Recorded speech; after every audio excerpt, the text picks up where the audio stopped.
Jan currently teaches at Pasadena Art Center in the Critical Studies area. He's working currently on a book on music and art called The Magic Circle on the Beatles, Sgt. Pepper, and the Invention of Art Rock. Did I get that right? Okay. Jan writes reviews and articles regularly for the most internationally distributed art journals like Art Forum, Freeze, and Flash. He's a regular contributor to Extra, which is a Los Angeles produced publication on on visual culture and art. Jan has lectured and written extensively about really prominent artists like Rodney Graham and Bastian Ader. He's done interviews with Jeff Wall, Jessica Bronson, and Jorge Pardo. He has curated 7 or 8 shows previous to this one with nice titles like Morbid Curiosity, wow, The White Album, and Who Am I This Time? Jan received his MFA from CalArts in Valencia and his bachelor's from UCLA, where you studied photography, right? Mostly? Okay. Today, Jan will be discussing the work mostly of Ed Ruscha and Bastian Ader, who, beside being 2 of my favorite artists, were very important catalysts for this exhibition that's currently on view. So please welcome Jan Tumlir.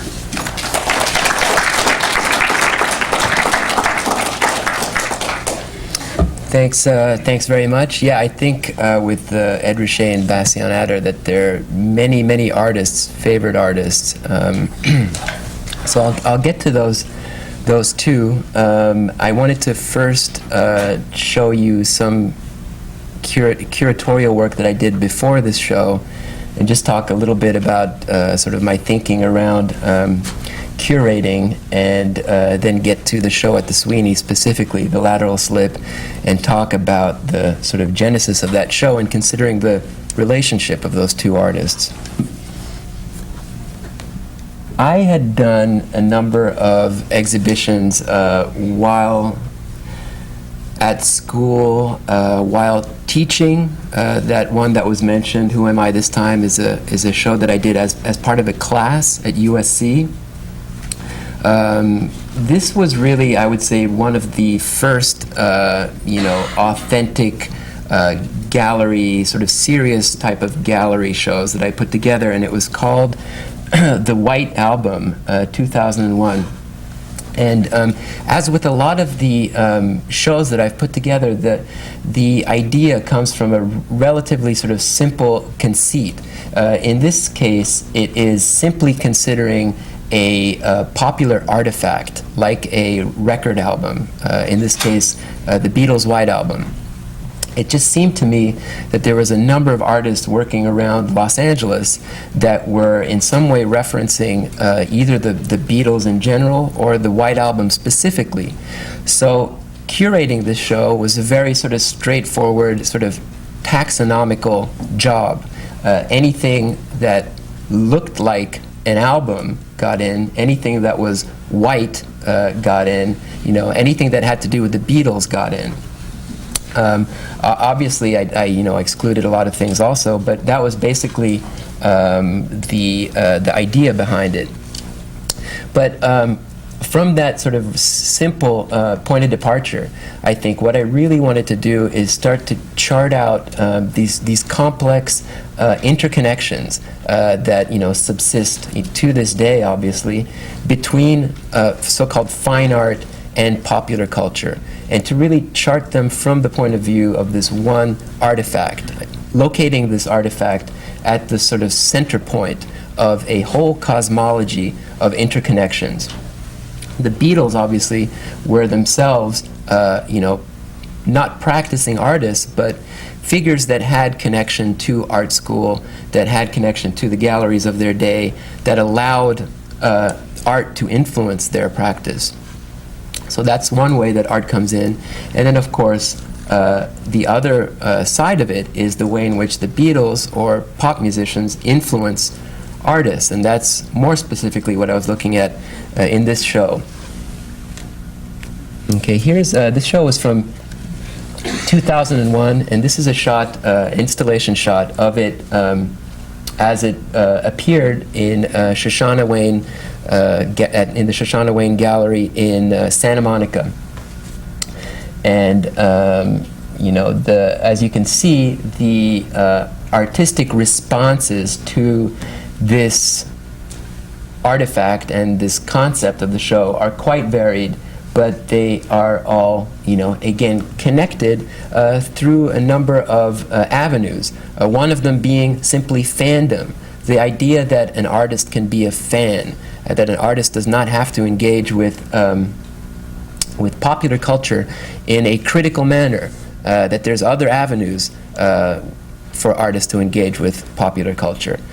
This, I would say, is true for a lot of this work, that it starts to suggest a slightly different attitude vis-a-vis sort of popular culture, mainstream culture, a different attitude than we've seen historically in art, where this was certainly a field to be distanced in some way. Here that field is not distanced, it's very clearly sort of claimed via this state, this condition of fandom, I would say. Here's a piece by Kevin Sullivan. This was the piece that really got me thinking about the show.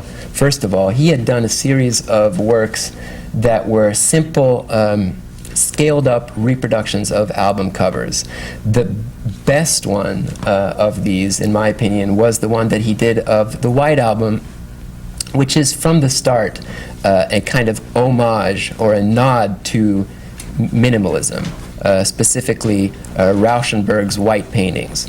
So the decision of this artist to transfer this album cover motif back onto the canvas is a sort of a reclamation, but it's also a charting of an idea that's already passed through two separate contexts. To the left, a piece by Jessica Bronson. It's a piece from 1997 called Washed Under Whitely. It's a video of a band called Dick Schlesig Combo that includes her husband, Jessica Bronson's husband, Carl Bronson. This band is, what I would call a sort of classic art rock outfit. They've played in a number of the high desert test sites, as well as various arty venues around town, Lace, etc.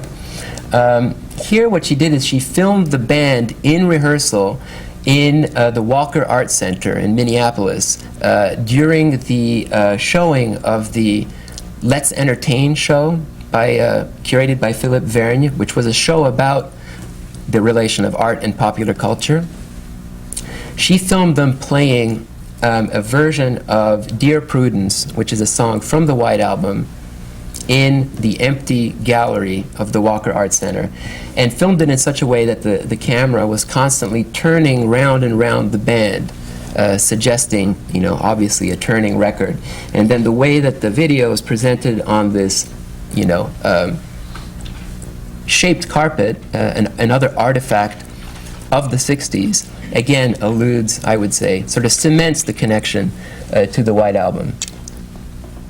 The piece on the other side of the wall is Sarah Seeger, and it's a piece called Record of 100,000 Size from 1989.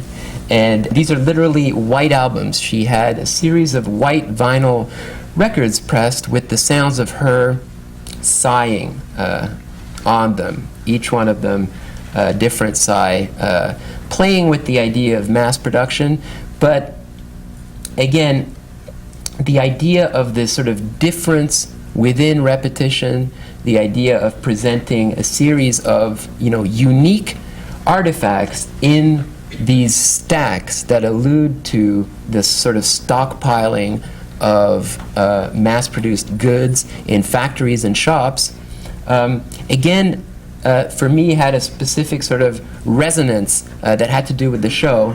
And again, thinking back to the original White Album, which was designed, as I think I mentioned, by Richard Hamilton in a nod to a piece of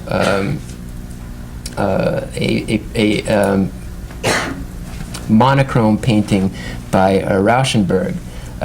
What Richard Hamilton did was hand number the whole first series of White albums, and these White albums now fetch a exorbitant price, but they're playing with this paradox, this idea that an item that is going to be mass-produced, that is going to be produced as much as there is a demand for it, can sort of accede to the level of a crafted fine art object through the suggestion of this edition status.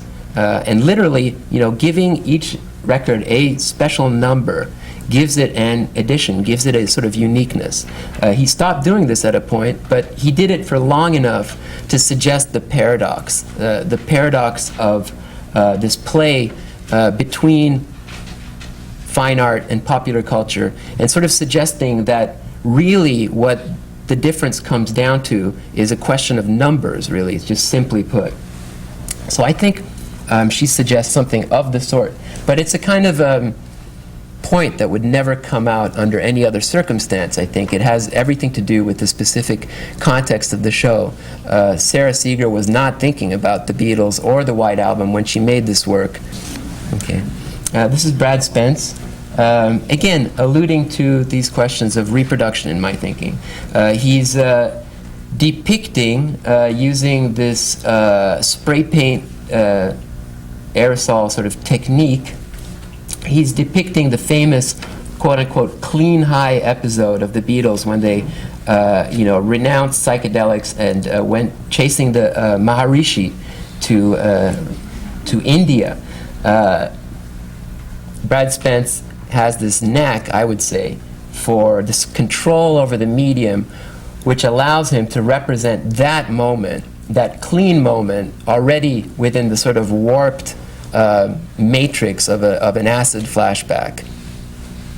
But furthermore, I think he suggests this paradox, again, this play between difference and repetition, and this play of numbers, in a sense, giving us what looks like a straightforward repetition of a single part of a painting repeated 4 times. What you see when you look up a little closer is that, in fact, there's all sorts of uniqueness and difference and incident and etc. in every one of these quadrants. So again, I think that to me is the sort of central sort of issue that starts to develop within this show. And to some extent, these works, even if they're not made for that purpose, start to inform the general context, the general conceit of the show. Okay, this is Frances Stark with her, by now, I would say, sort of signature works, where she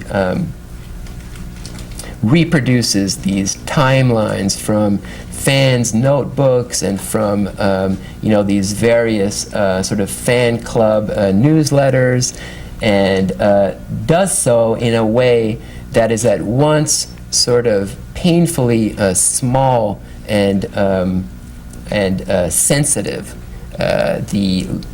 Every line kind of quavering with emotion, even though it's a sort of hand-done reproduction of a typewritten font, right? But that is her way, I think, of inserting this very sort of present kind of sensibility into the work. So on the one hand, the smallness, the tininess of the lettering, the tininess of the fan, versus the majestic scope of the superstar, that in turn sort of playing up the relationship of the artist and the pop star, likewise being a sort of big-small kind of relationship. Okay, so that's that for the White Album. The sort of next show that I did about a year after the White Album was 2001. This show, called Morbid Curiosity, happened in 2002 mainly, and it happened in 2 venues. I did 2 sort of subtly different versions of it. One on the West Coast in at Acme Gallery and one on the East Coast at I-20. This, to put it simply, to put it bluntly, this is a sort of dark, response in my thinking to that earlier light, kind of white light show. But it also departs from completely different criteria. And whereas that first show, the White Album, was organized, I would say, taxonomically around a central subject, this one has more to do with the artist. And in this case, I always describe this show as one that was sort of ready, that came to me ready-made. As a result of teaching at Art Center, I sort of met this group of artists, and there's 4 of them in the show. There's actually more of them in real life, that shared a particular sensibility. This is always the case in art school, that these sorts of affinities develop on the basis of some kind of, let's say, shared aesthetic bent, some shared philosophy or whatever, and then these individuals grow closer and closer together.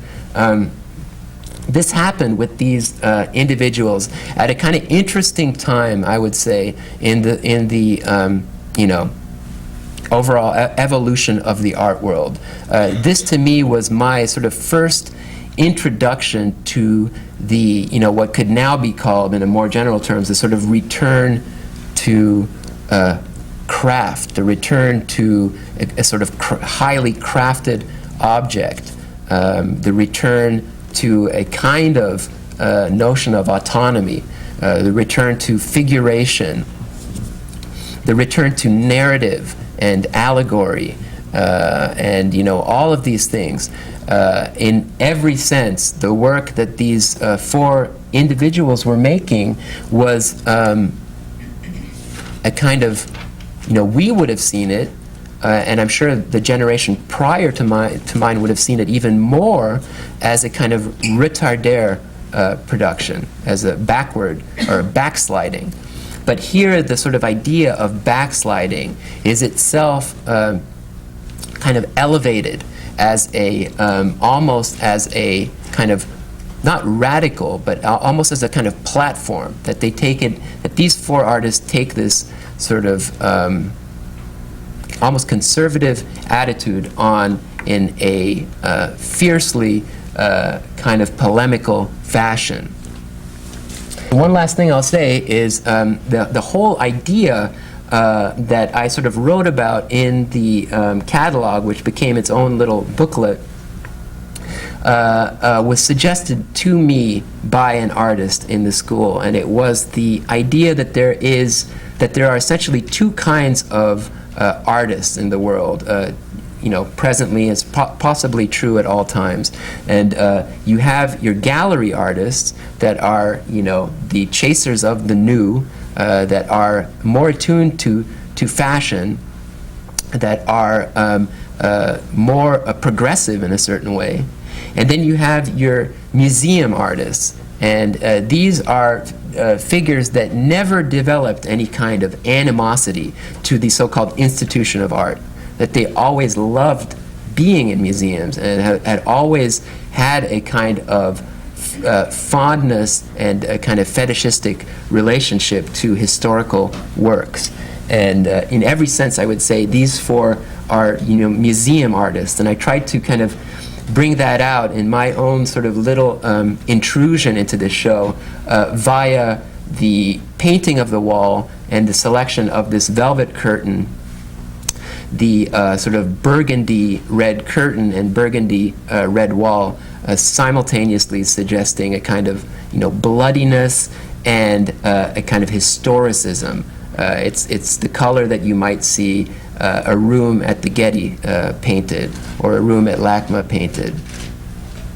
Likewise, the curtain suggests a kind of an old museological culture, but it also suggests theater. And again, the sort of reemergence, I would say, of narrative and allegory and storytelling in the work of all 4 of these figures. Okay, so that was Morbid Curiosity. Now, I just presented that as a little bit of background to get to this show that I've just finished at putting together at the Sweeney Gallery, called The Lateral Slip. In this case, the thinking, the sort of criteria, the conceit of the show really came about as a result of pairing up these two figures, the two artists, Ed Ruscha and Bastian Ader, and they simply sort of came to mind for the same reason I think that Amir just suggested, and it's a reason that I keep on hearing as much from older artists as from my contemporaries and younger, that these are their favorite artists, that these are immensely influential figures in some way.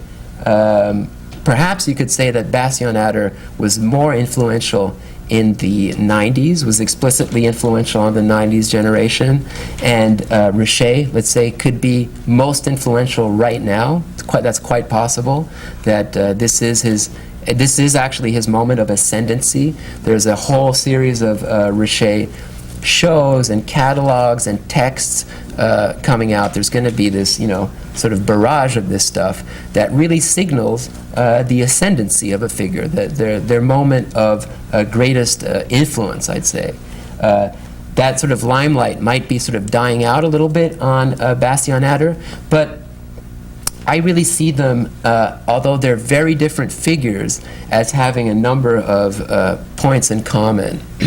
And the first point is that they both, in my thinking, delivered what are sort of seminal depictions of the Los Angeles experience, as I put it in the text for that show, The Lateral Slip.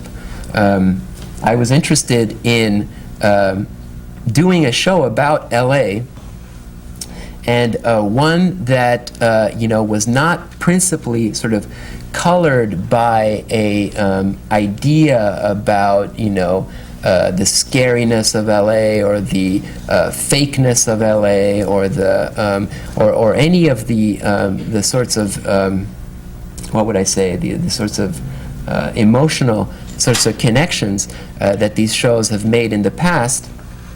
I really wanted to sort of try to deal with the subject of a city that is extremely hard to describe. And these two, Ed Ruscha and Bastian Ader, I think acknowledge the difficulty and almost make their work about the difficulty, and hence, as a result of that kind of acknowledgement, actually deliver what are perfectly sort of viable representations of the city. Both of them, moreover, sort of realized, I'd say very quickly, that in order to describe LA, you cannot simply plant yourself in any particular part of it. I'm just going to read a little part from Rainer Banham, just because he was also sort of key in developing, formulating this, very simple, the very simple concept of the show. He was, like Ruscha and like Ader, not from LA originally, and to some extent that not being from here sort of helps in the description process. And the way that he puts it, as a recent transplant from London, England, he says, quote, "One can most properly begin this active description by learning the local language. And the language of design, architecture, and urbanism in Los Angeles is the language of movement. So, like earlier generations of English intellectuals who taught themselves Italian in order to read Dante in the original, I learned to drive in order to read Los Angeles in the original." He makes a direct sort of equation between driving and reading, effectively. Reading the city is something that one can only do by moving through it at, ostensibly at great speed. In making that connection, I think he is definitely responding to Marshall McLuhan, the Canadian media theorist, who around the same time was making a very similar sort of point of connection between reading and driving, or more specifically between language, media, and roads. Marshall McLuhan suggests that the road, in fact, is the very first medium. It literally connects communicating parties, right? So without this channel, this road, the message would have no way to actually travel across time and space. So for Marshall McLuhan, the road is the first medium, and here's how he puts it, quote, "It was not until the advent of the telegraph that messages could travel faster than a messenger. Before this, roads and the written word were closely interrelated," says Marshall McLuhan. These are insights, I think, that affect artists like Ed Ruscha and Bastien Ader directly, for the simple reason that they're sort of living in the same time. And I don't think that there's any artist operating in the 60s that hasn't read Marshall McLuhan, that hasn't considered things in this rather sort of abstract, almost distanced manner. Considering the abstract sort of relationships between, let's say, a page, a text on a page, and the movement of an actual messenger across a given territory. Okay, but this is a early work that Ruscha made called, obviously, 26 Gasoline Stations.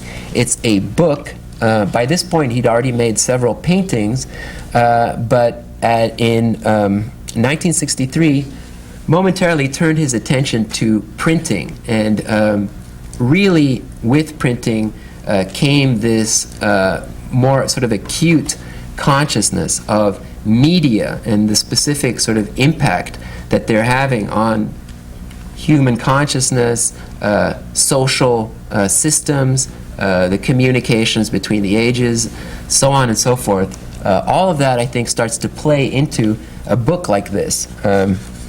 So these are cheaply made, to some extent, also, like the White Album, sort of mass-produced, and at the same time, made by an artist and shown in galleries. So playing that sort of line, that odd line between the popular item and the fine art, sort of elite item. What Ruscha does here in 26 Gas Stations is document his trip, document his journey from his hometown of Oklahoma City all the way to the desert city of Los Angeles by not looking at the road, but instead looking at all the stopping points in between these 2 points. Okay, so instead of giving us a sort of classic road movie where the road sort of, tunnels away into the horizon, here he is actually depicting those moments of rest in between movement. But these moments of rest are here precisely the points that fuel the movement, or I should say literally the points that fuel the movement. Then there is the second analogy that most people are aware of, that he chose the number 26 to have to make some kind of relationship with the alphabet. So he's making a direct kind of conflation between these gas stations fueling this trip that then fuels the making of this book, and language. It is gas literally fuels this narrative. Okay, a little time later, he would make a piece called The Sunset Strip, also more popularly known as Every Building on the Sunset Strip. This is a piece from 1966. Here, I suppose we can assume that he has already become a kind of Angelino. There is a different, subtly different kind of sensibility behind this book. It is, in a way, like much more detached, much more straightforward. what he does is simply drive along this street, the Sunset Strip, drive up and down the street while pointing a camera out the window of his car, pointing a camera out the passenger windows of his car. And the result is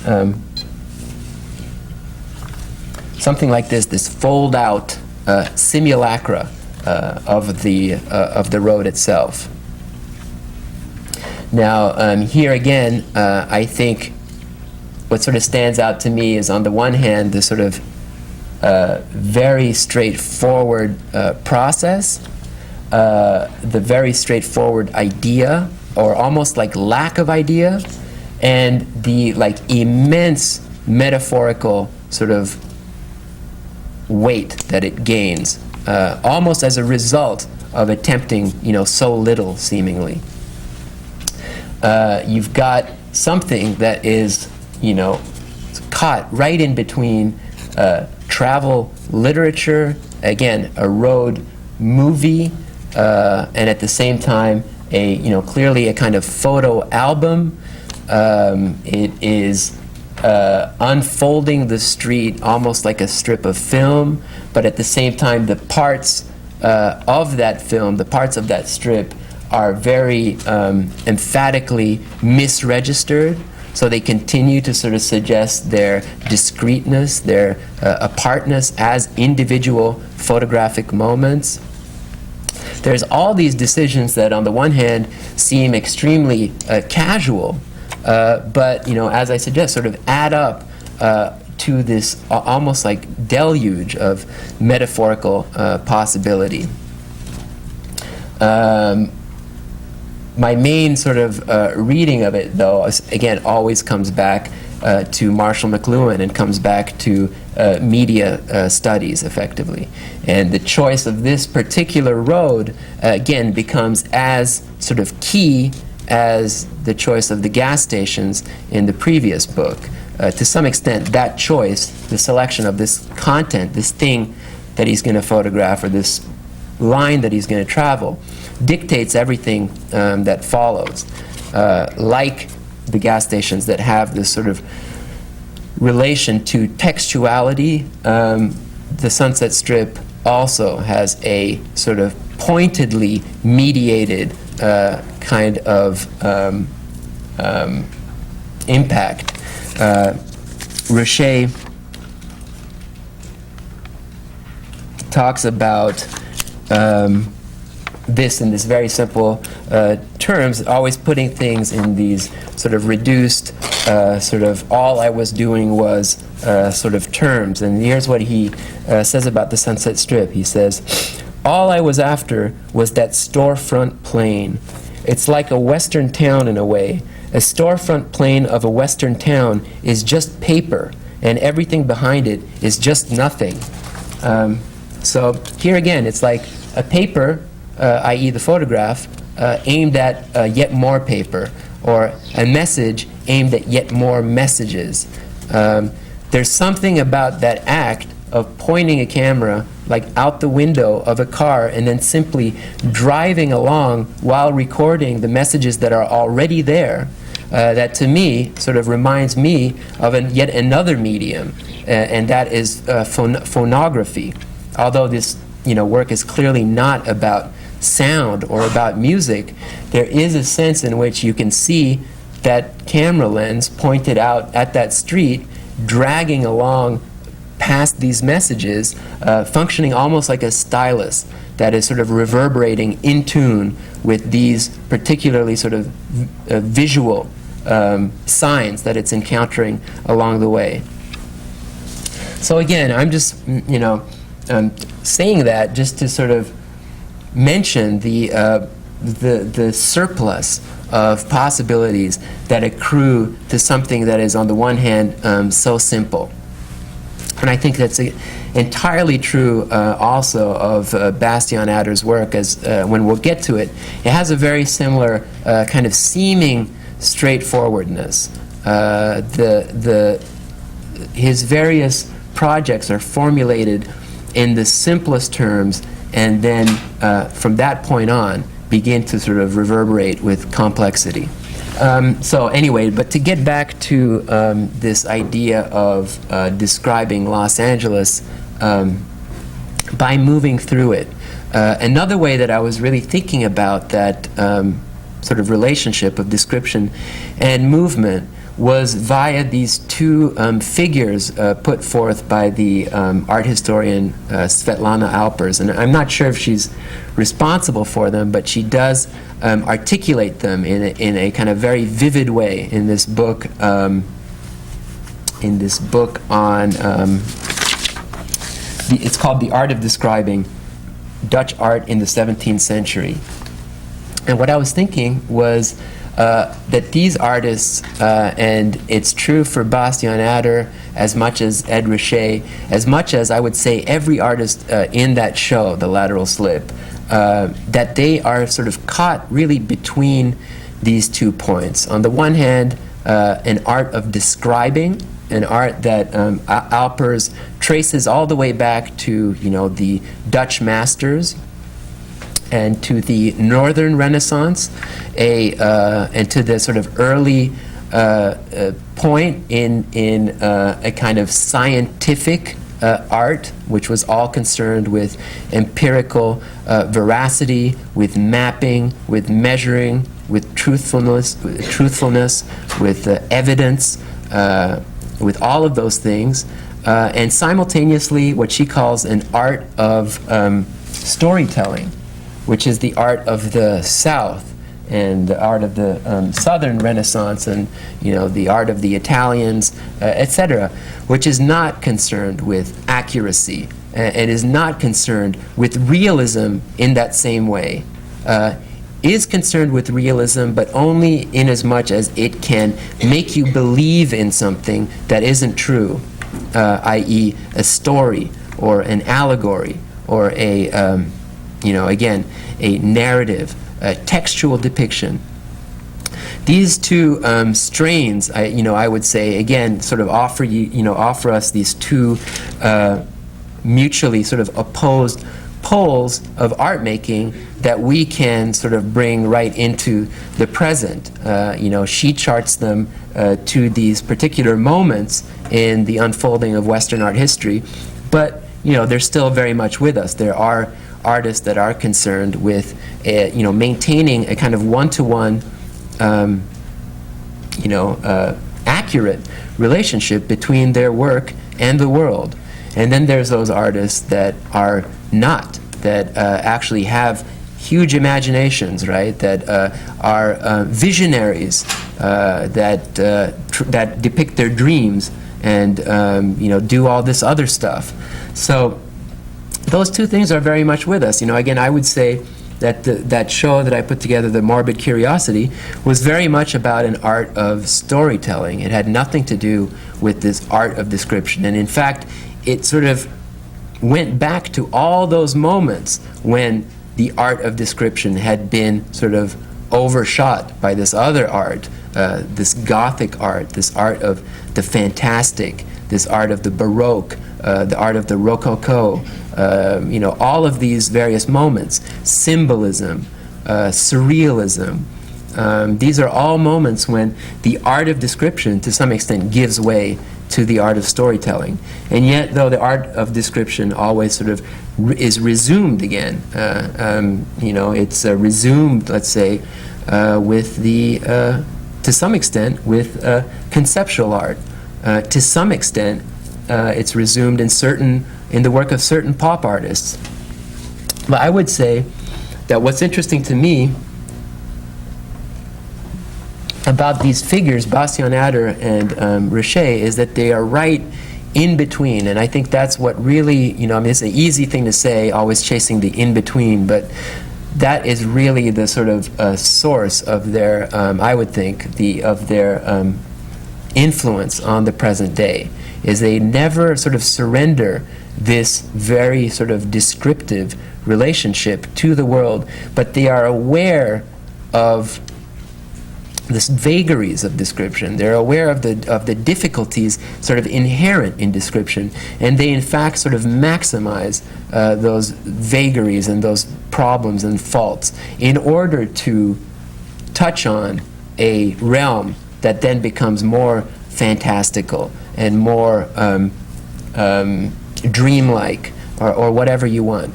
But they don't start out chasing that place, and they never present themselves as artists with any kind of imagination or as visionaries. They always present themselves in this very sort of straightforward way, like like Ruscha says, all I was doing was this. I just drove up and down the street. I just, in the case of Bastian Ader, I just fell and taped the fall.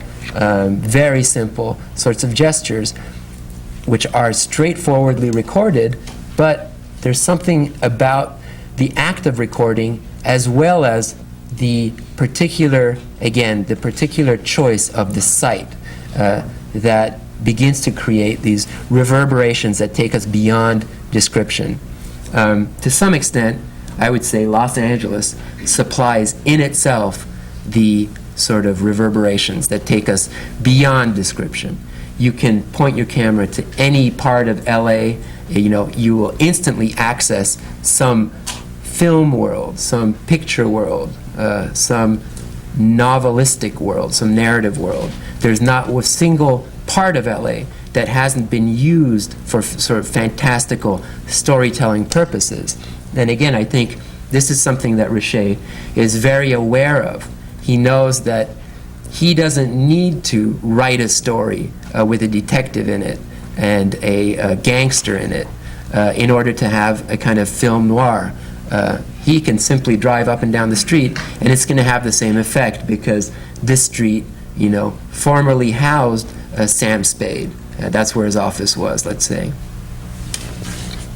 And, here in particular, I think that sort of play between media is especially apparent in the way that the image is structured. You've got this sort of central gully almost created by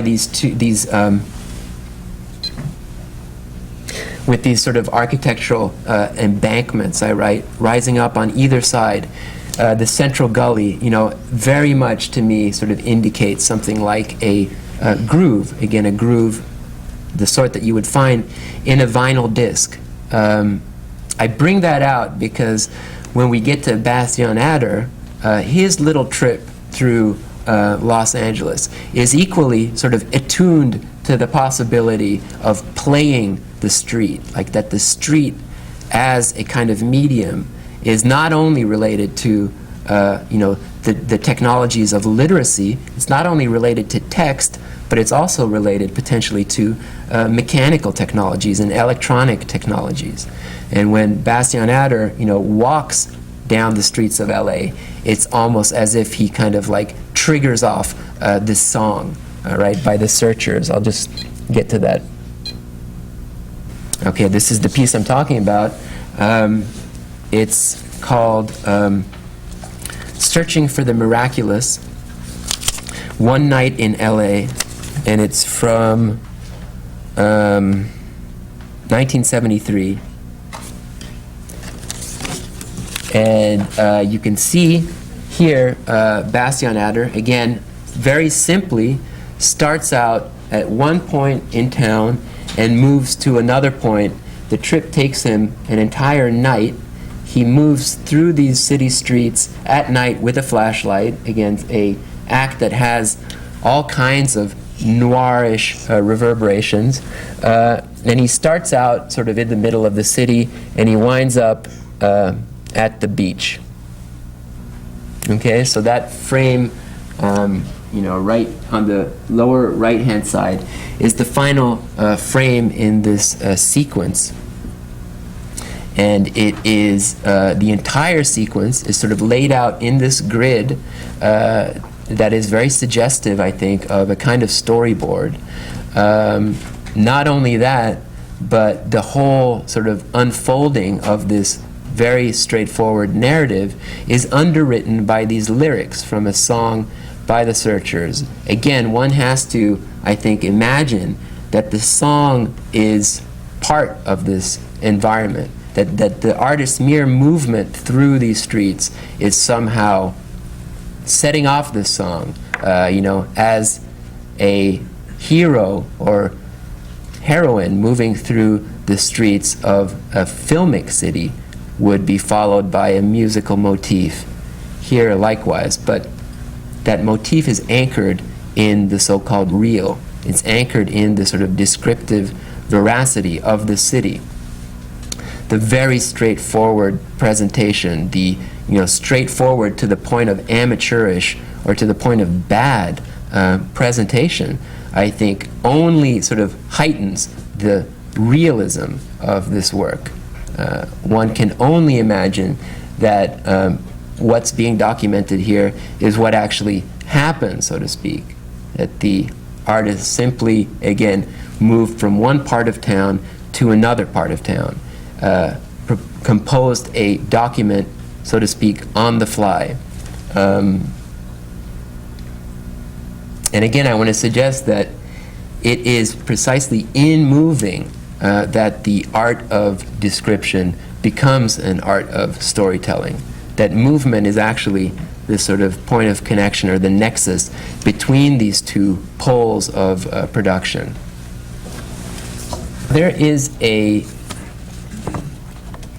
sort of subtext to this work that is highly complicated. I'm going to try to explain it, because it's not for nothing that he starts out, surrounded, I think, by tall buildings and winds up in this landscape that is sheer verticality, that is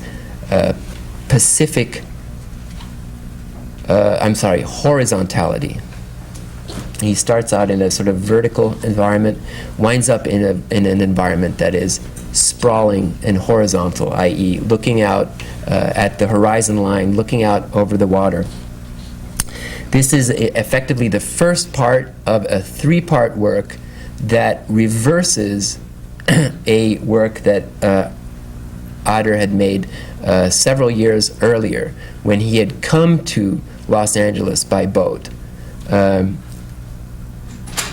In Search of the Miraculous is effectively a pictorial send-off to the artist, who in the next part of this work would actually board a small single-passenger boat and try to make a record transatlantic crossing as an artwork. In fact, this whole process wound up in disaster. The third part of In Search of the Miraculous never happened, so to speak, because the remains of the boat wound up on the coast of Scotland with the artist having disappeared. So that's a true story, and it's a story that sort of encapsulates, that lends, obviously, like a tremendous kind of drama to the story of this artist. But it's especially interesting in as much as it sort of encapsulates, really what his work was about from the start. And I'm going to show you what are, really his signature works, these falls that I've mentioned already. I've got a couple of them queued up on the video, in order to suggest that this piece also is a kind of fall. That in fact Bastian Ader's whole trip to Los Angeles, across Los Angeles, and then back away from Los Angeles unfolds as one sort of great tragic fall. So let me play for you a couple of these other works that I'm talking about.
Okay, so these falls, I would say, are are recognized as Bastian Ader's. It's really his signature works.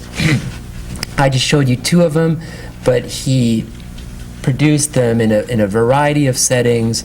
He produced them as 8mm films, as 16mm films, as well as in photographs, and really, these are kind of the emblematic Ader pieces that he made throughout his time that he spent in his native Holland, as well as the time that he spent in the U.S. The thing that I'm suggesting is that there is something of the sort of structure of a fall in this work, especially, which takes us from a landscape of verticality to a landscape that is lateral and horizontal, which is the way that Ader's body literally undergoes these same kinds of shifts in the space of each one of his falls. But that there's also a larger fall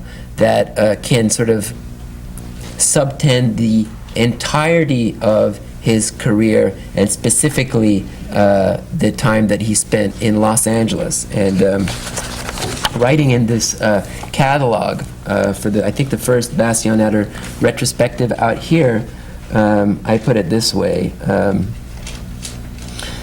It so happens that Bastian Ader's career is bounded by two momentous and heroic voyages. The first was accomplished in 1962 aboard a small passenger yacht, bringing a 21-year-old Ader from Morocco to the shores of California. The second, attempted in 1975, solo this time, would ostensibly return an older and wiser artist back home to Europe. Conceived as the second segment of an ambitious multimedia triptych entitled In Search of the Miraculous, this second journey was simultaneously a bid for art historical notice and as a world-class sporting event. And Ader was intent on breaking the existing world record for the quickest Atlantic crossing aboard a single-person vessel. According to his calculations, it would take him right around 67 days. But in April 1976, roughly 9 months after departure from Cape Cod, the remains of his boat were found partly submerged off the coast of Ireland. By every indication, Ader's project had ended in disaster. But this disaster makes perfect sense. I write here because the sort of narrative of disaster really sort of underwrites the totality of Ader's output. Effectively, these falls condense in one sort of short moment an entire filmic narrative, let's say, as the artist's body undergoes these successive stages from uprightness and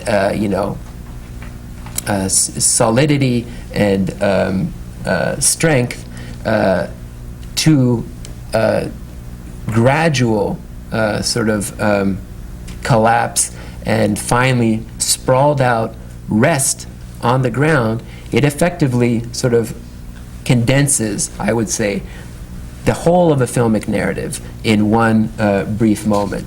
And throughout Ader's work, you see these reflections, just like you see in Ruscha's work, that are specifically reflections on his own sort of media, the specific mediated materials that he is using to produce these images and depictions.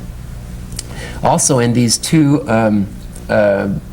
falls, I think you saw the inclusion of these little strips of leader, and that was a kind of significant decision made on the part of whoever assembled these tapes, because the way that the falls were themselves shown in a gallery setting had its own kind of existential pathos about it. Ader simply put the celluloid onto a projector, exposed, in the middle of a gallery, and let the film sort of run itself out until, you know, the last moment where that little bit of leader is sort of flapping around forlornly on the apparatus. This happening after, you know, the artist has effectively sort of died or passed out or fainted or collapsed or whatever in the film. So what the films are about is, in a way, sort of doubled by the format, is doubled by his choice of machinery. And like, you know, and vice versa. You know, to some extent, the apparatus is doubled by what the film is about. The film gives the apparatus itself a kind of existential content. There's many things about the person of Ader himself that is very rock starish. It's the, in fact, he sort of gets to the almost the sort of ore stage of rock stardom by, you know, looking like a classic sort of romantic symbolist sort of figure, tall and lanky with the long hair. I've got another picture here. Also, he made work for a very short amount of time. Yep. This is from a series called I'm Too Sad to Tell You, which was a series of postcards. But I think you get, you know, you get the image, and so there is that that kind of reflection that cannot help but be grasped as intentional. You know, you make the connection to people like Jim Morrison or you know,